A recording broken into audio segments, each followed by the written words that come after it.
वज़ीर-ए-आज़म शहबाज शरीफ से मुज़ाकरात से गुरेज गैर जमहूरी रवैया उन्होंने करार दिया। कहा, बातचीत ना करने से कौमी यकजहती की फ़ज़ा को नुकसान होता है। सियासी जमातों के आपस में राब्ते जमहूरियत की रूह हैं। मुल्क को महाजराई हंगामों और तसादुम की नहीं मुफाहमत की ज़रूरत है। मईशत की तामीर और दहशतगर्दी के खात्मे के लिए मुश्तरका हिकमत अमली इख्तियार की जाए। किसी को तामीर और तरक्की में रुकावट डालने की इजाज़त नहीं देंगे। तहरीक इंसाफ और हुकूमत की मुज़ाकराती कमेटियों का इजलास आज होगा। PTI का शरीक ना होने का ऐलान। स्पीकर अयाज सादिक का उमर अयूब खान और असद कैसर से टेलीफोनिक राब्ता। इजलास में शिरकत की दावत दी। बैरिस्टर गौहर ने कहा, मुज़ाकरात ख़त्म कर दिए हैं, मीटिंग में नहीं बैठेंगे। बानी PTI से वज़ीर आला अली अमीन गंडापुर की मुलाकात। मुल्की सियासी सूरत हाल और पार्टी उमूर पर तबादला ख्याल। खैबर पख्तूनख्वा के मामलात पर भी बातचीत।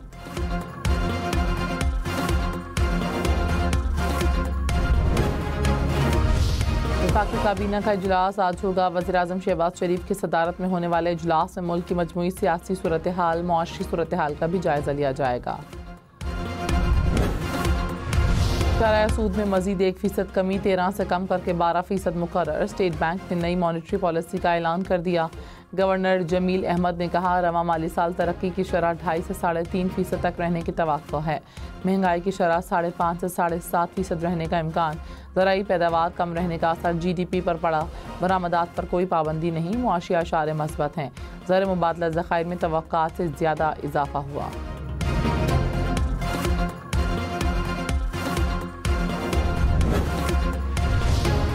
वज़ीर-ए-आज़म शहबाज शरीफ ने कहा, बस चले तो टैक्स रेट 15% कम कर दूँ। IMF की वजह से मजबूरी है। आइंदा चंद माह में बिजली की कीमत में कमी होगी। अखराजात कम करने के लिए डाउन और राइट साइजिंग की जा रही है। PIA को शफाफ नीलामी के बाद निजी शोबे को देंगे। मुश्किलात हैं, लेकिन पाकिस्तान अपने पाँव पर खड़ा होगा। मौजूदा प्रोग्राम IMF का आखिरी प्रोग्राम होगा। शरह सूद में कमी का खैर मकदम। कहा, कमी से मुल्क में सरमायाकारी में इजाफा होगा।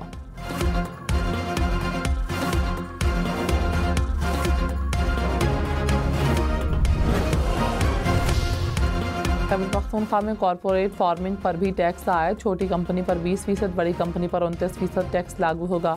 15 करोड़ से ज़ायद ज़राई आमदन पर 1% टैक्स देना होगा। 20 करोड़ से ज़ायद पर 2, 25 करोड़ से ज़ायद आमदन पर 3% टैक्स आए। 30 करोड़ से ज़ायद पर 4, 35 करोड़ से ज़ायद ज़राई आमदन पर 6% टैक्स लिया जाएगा। 40 करोड़ से ज़ायद पर 8 और 50 करोड़ से ज़ायद पर 10% टैक्स लागू। 1 जनवरी से टैक्स आयद होगा।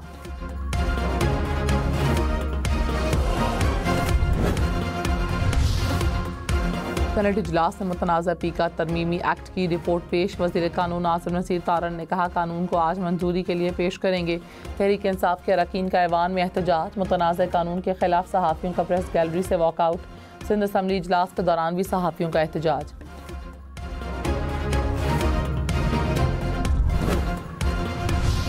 तहरीक इंसाफ का मुतनाज़ा पीका एक्ट के खिलाफ अदालत जाने का ऐलान। बैरिस्टर गौहर ने कहा, हुकूमत जल्दबाजी में कानून मंजूर करवा रही है। सेनेटर अली जफ़र बोले, ऐसा काला कानून पूरी ज़िंदगी नहीं देखा। हुकूमत कानून पर जॉइंट कमेटी बनाए। असद कैसर बोले, पीका कानून के खिलाफ मुल्क गिर तहरीक में शामिल होंगे।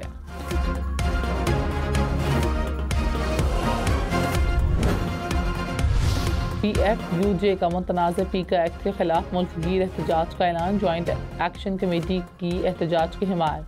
कहा, सहाफ़ी तंजीमों को सुने बगैर उजलत में बिल मंजूर करना हुकूमती बदनीयती का वाज़ेह सबूत है। एक्ट के खिलाफ भरपूर अवामी और कानूनी जद्दोजहद की जाएगी। PBA, MNT, CPNE और APNS की भी एहतजाज की हिमायत। अफजल भट्ट ने कहा, बात न मानी गई तो पार्लियामेंट के सामने धरना होगा। चीनी मसनूई जहानत की एप्लीकेशन डीप सीक ने अमेरिकन कंपनियों को डबो दिया। स्टॉक मार्केट में ज़बरदस्त मंदी। अमेरिकन AI कंपनियों को 1000 अरब डॉलर का नुकसान। चैट GPT समेत तमाम AI ऐप्स को पीछे छोड़ दिया। चंद ही दिनों में सबसे ज़्यादा डाउनलोड होने वाली ऐप बन गई। डीप सीक पर साइबर हमले कारकर्दगी मुतासर करने की कोशिश। सुप्रीम कोर्ट में 8 जजेस की तैनाती के लिए जुडिशल कमीशन का इजलास तलब। चीफ जस्टिस याहिया अफरीदी की ज़ेर सदारत 11 फरवरी को इजलास होगा। नोटिफिकेशन जारी। हाई कोर्ट्स के 5 सीनियर जजेस के नामों पर गौर किया जाएगा।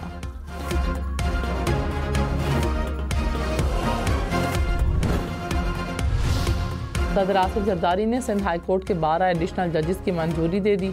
मीरा मोहम्मद शाह, तस्नीम सुल्ताना, रियाजत अली सहर शामिल।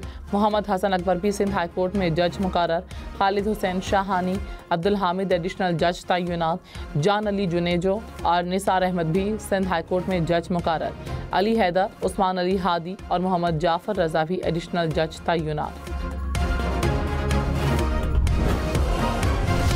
सीनियर वजीर पंजाब मरियम औरंगजेब ने कहा, बानी पीटीआई की फितरत में किसी से वफादारी है ही नहीं। अली अमीन गंडापुर की वफादारी कुछ काम ना आई। बुशा बीबी की शिकायतों पर अली अमीन को ओहदे से हटा दिया गया। बानी पीटीआई हर दोस्त, कारकुन और साथी को अपने ज़ाती मकासद के लिए इस्तेमाल करके छोड़ देते हैं।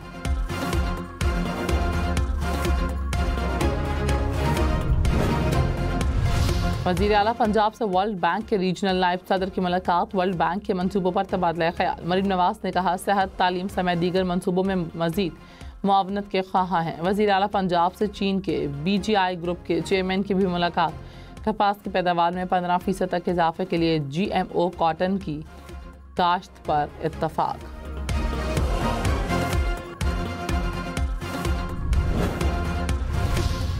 वज़ीर आला खैबर पख्तूनख्वा की मेज़बानी में सियासी और दीनी जमातों का इजलास। अली अमीन गंडापुर ने कहा, दहशतगर्दी के खात्मे के लिए सब एक पेज पर हैं। तजावीज़ की रोशनी में आगे बढ़ने के लिए कमेटी तश्कील देंगे। तमाम मसाइल का हल मुज़ाकरात से मुमकिन है। अफगानिस्तान में जल्द वफ्द भेजेंगे।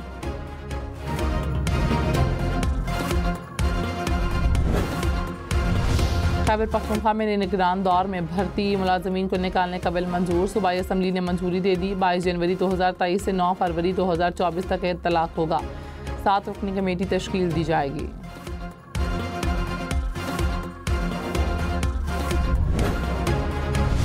इद्दत केस में बानी पीटीआई और बुशा बीबी की बरियत के खिलाफ अपीलें। नया बेंच तश्कील देने के लिए मामला chief justice Islamabad high court को भिजवा दिया गया। वकला ने इस्तदा की कि जस्टिस आजम खान केस पहले सुन चुके हैं। 190 मिलियन पाउंड रेफरेंस में सज़ा के खिलाफ अपीलें इस्लामाबाद हाई कोर्ट में दायर।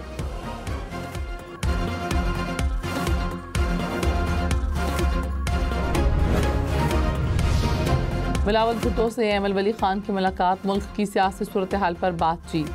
बिलावल भुट्टो ने ताजरों को मुलाकात के लिए बुला लिया। ताजिर बिरादरी अपने तहफ़्फ़ुज़ात से आगाह करेगी।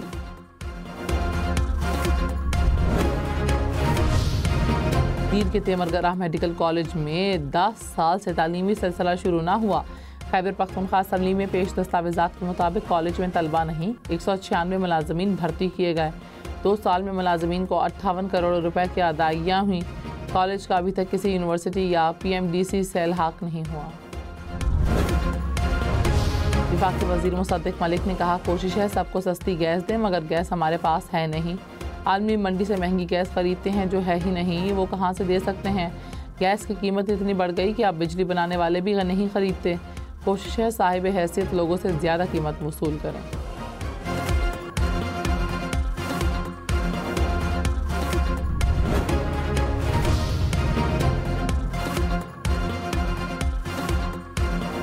पाकिस्तान में नया करेंसी नोट जल्द लॉन्च होगा। Governor state bank Jameel Ahmed ने कहा, डिज़ाइन को मंजूरी के लिए काबीना के सामने पेश करेंगे। रवां साल पहला नया नोट जारी हो जाएगा।